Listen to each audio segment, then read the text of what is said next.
Hey guys, this is Down the Model Farm. Today we're going to be doing a review and unboxing on the 1/64 scale H&S hay rake. Just a quick look at the packaging. LA Farm Equipment 30th anniversary. Nothing really special. It doesn't have one of those cards on the back that kind of tells you stuff about it. Just from looking on the outside, looks like a detailed rake, at least for, what you can get for this. That's not custom. So just peeling out the side here. Whoop, that did not go how planned. Usually I like to keep the packaging of this kind of stuff, but yeah, that's not happening. So just pop this thing out, and out it goes. So first impressions taking it out of the box, a lot lighter than I imagined, and kind of feels kind of fragile just grabbing onto these. Kind of expected it to be heavier. Not that that's a con or anything. The frame, as you can see, is all metal, and then of course these are plastic. Just a closer look at the wheels. The wheels do have a bit of detail on them just for texture.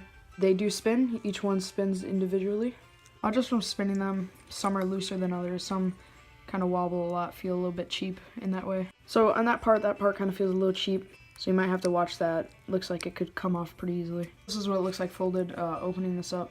This is the farthest it can fold out. There's a top view, and there's just a side view, and back view.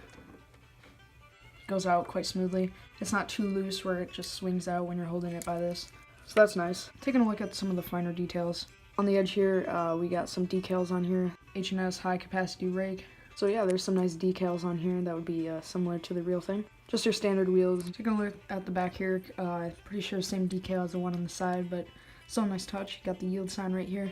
And then the two wheels that do move individually. Those are actually kind of in like a Z shape right here. And then same thing on the other side. Free moving wheels, as you can see, also went out. Some of the wheels do kind of drag on the ground if you're rolling it when it's folded out. However, when it's folded in, it does not. Although it isn't loose sideways, as I said before, it is loose up and down. So in that sense, this piece of machinery is pretty, I guess you could say, fragile.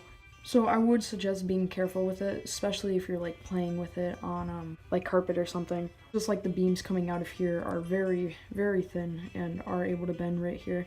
So it would be quite easy to accidentally break that. I would say it's a lot more fragile. Not exactly that it really feels cheap, it's just everything's just kind of smaller considering that it is a V-rake. And then you could paint over these. I might actually do that. It's a little noticeable, all the, what you call those, like metal pins that are keeping it together. So overall, really nothing special. I do like the decals they included on this, and it does look quite realistic and pretty good. Mostly my biggest complaint, or not really complaint, this thing isn't the best, is just how loose some of these are.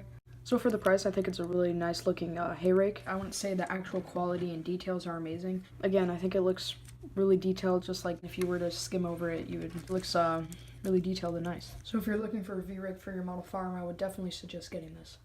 So thanks for watching, and I'll see you down the model farm.